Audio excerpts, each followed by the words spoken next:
Bonjour à toutes et à tous. Aujourd'hui, je vous emmène dans un voyage de réflexion. Un voyage où l'on regarde les défis d'une manière différente. Comment pouvons-nous aborder les problèmes avec un regard neuf, détaché de toute solution existante et dénué de toute idée préconçue? Prenons un exemple simple. Imaginons les couverts de demain. Beaucoup tenteraient d'améliorer les fourchettes et les couteaux existants. Pourtant, dans d'autres cultures, certains utilisent les baguettes, d'autres leurs mains ou encore d'autres méthodes. L'essentiel est de se recentrer sur le besoin fondamental qui est celui de s'alimenter. Il faut donc pouvoir broyer, couper, mixer la nourriture. Manger est bien plus qu'un besoin vital. C'est également un lien social qui régit à des codes selon les différentes cultures. Il faut donc comprendre à la fois le besoin physiologique et également l'espace, l'environnement social dans lequel se trouve l'individu.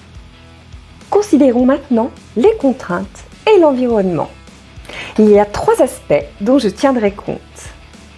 Il est tout d'abord nécessaire de prendre en compte l'évolution de l'homme au cours de toute sa vie, de son état de bébé à adulte, puis de vieillard, en prenant en considération ses éventuels handicaps. Une autre évolution sociétale est à prendre en compte. L'homme, par sa nature même, est un omnivore. Cependant, il y a des véganes, des végétariens, peut-être que nous nourrirons plus tard essentiellement d'insectes, comme le font certaines cultures. Ce sont donc là des évolutions dont on doit tenir compte. Sur le plan technologique, il est également important de tenir compte de nos ressources, des matériaux dont nous disposons et de leur transformation. Il y a également les contraintes environnementales qui nous imposent désormais d'avoir une vision un peu plus écologique dans notre conception. Fort heureusement. Maintenant, je vous propose de changer de perspective. Avant de développer des solutions, il est donc crucial de changer notre propre regard.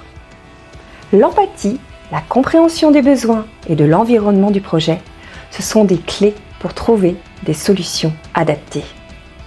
Ce regard, il ne faut pas l'avoir qu'en design produit. Je vous propose de l'intégrer dans votre façon de voir vos projets au quotidien, que ce soit dans votre vie privée, mais également professionnelle.